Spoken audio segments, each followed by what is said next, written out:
हरियाणा के रेवाड़ी में बीते दिनों कांग्रेस नेता और रेवाड़ी विधायक चिरंजीव राव ने प्रदेश में कांग्रेस सरकार बनने पर डिप्टी सीएम की दावेदारी पेश की थी। अब बीजेपी सरकार में केंद्रीय मंत्री राव इंद्रजीत सिंह ने सीएम की दावेदारी ठोक दी है। यहां भाजपा प्रत्याशी लक्ष्मण सिंह यादव का नामांकन कराने आए इंद्रजीत ने कहा कि जनता चाहती है कि वह हरियाणा के सीएम बने। केंद्रीय मंत्री राव इंद्रजीत सिंह ने कहा, चंडीगढ़ की कुर्सी का रास्ता दक्षिण हरियाणा से होकर गुजरता है। वहीं हरियाणा का सीएम बनने के सवाल पर इंद्रजीत ने कहा, यह उनकी इच्छा नहीं है, जनता की इच्छा है। जनता आज भी चाहती है कि वह सीएम बने। उन्होंने कहा, अगर यहां की जनता ने बीजेपी का कभी साथ न दिया होता तो मनोहर लाल 2 बार सीएम नहीं बनते। इसके साथ ही कहा कि क्षेत्र की बदहाली के लिए जिम्मेदार लोगों को सबक सिखाने का समय आ गया है। क्षेत्र की समस्याओं से वे भली भांति परिचित हैं और अधिकांश समय यहां के प्रतिनिधि रहे कांग्रेसियों ने रेवाड़ी को पीछे धकेलने का काम किया है। अब रेवाड़ी के अच्छे दिन आने वाले हैं। अमित शाह जी ने उनको सीएम डिक्लेयर कर दिया है, तो पार्टी का शीर्ष नेतृत्व जब एक बात कहता है तो हमारे को सबको फॉलो करना चाहिए उस विषय के। सीएम का सपना देखते देखते कौन? राव साहब की भी एक इच्छा जरूर रही है सीएम बनने की। नहीं, सुनो, ये मेरी इच्छा नहीं, पब्लिक की इच्छा थी।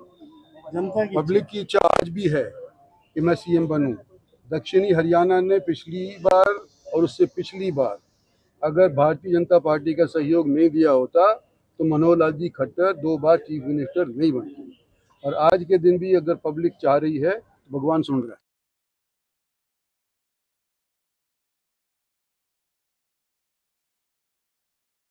ने डिप्टी सीएम की दावेदारी ठोकी है तो उधर राव इंद्रजीत सिंह ने केंद्रीय मंत्री जो की हैं उन्होंने सीएम पद की दावेदारी ठोकी है। और आपने भी सुना कि जब मीडिया से बातचीत करते हुए नजर आ रहे थे, जब उनसे ये सवाल किया गया कि सपना रहा है सीएम बनना, तो सीधे तौर पर उनका जवाब था कि ये मैं नहीं, जनता की इच्छा है। शिव सिंह भारती बीजेपी नेता हमारे साथ फोन लाइन पर जुड़ गए हैं। शिव सिंह जी, जैसा कि हरियाणा विधानसभा चुनाव चरम पर है, ऐसे में चुनाव पर फोकस कम, कुर्सी पर फोकस ज्यादा लग रहा है राव इंद्रजीत का।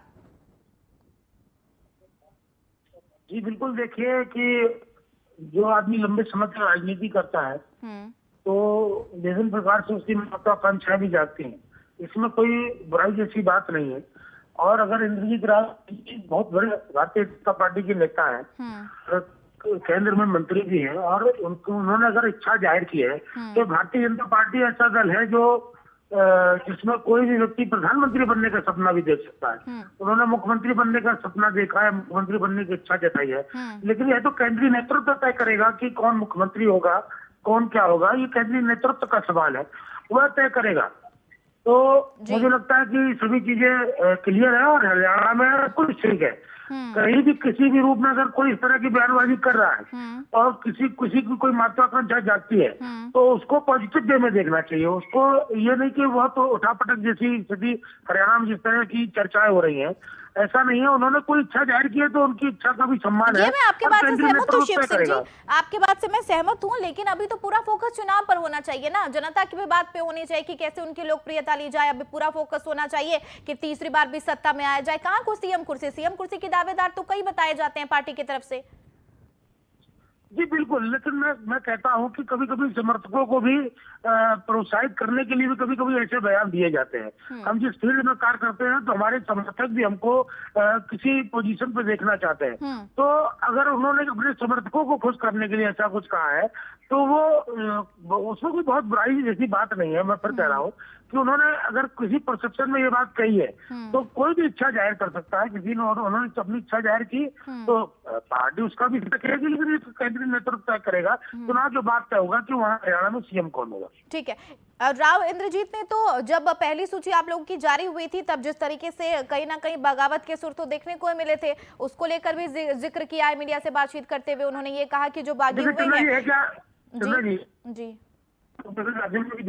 जब चुनाव आता है तो टिकटों को लेकर, अन्य चीजों को लेकर भी कभी कभी ऐसी स्थितियां उत्पन्न हो जाती हैं जो सहज नहीं होती। हाँ बिल्कुल, वो मैं सहमत हूँ आपकी बात से, लेकिन राव इंद्रजीत ने ये कहा कि जो नेता नाराज हुए हैं उन्हें भी चुनाव लड़ाने की कोशिश करेंगे। तो क्या इस तरह की किसी तरीके से पार्टी में बातचीत?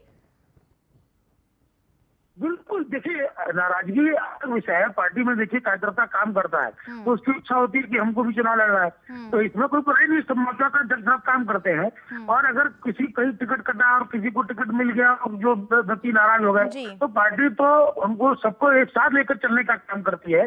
और चुनाव में नहीं, पूरे 5 साल एक साथ लेकर चलने का काम करती है कि कोई भी विचारधारा से अलग ना हो, पार्टी से टूटे ना, इसकी पार्टी चिंता करे। चलिए, शुक्रिया शिव सिंह जी, आपका हमारे साथ बनने के लिए, अपनी राय रखने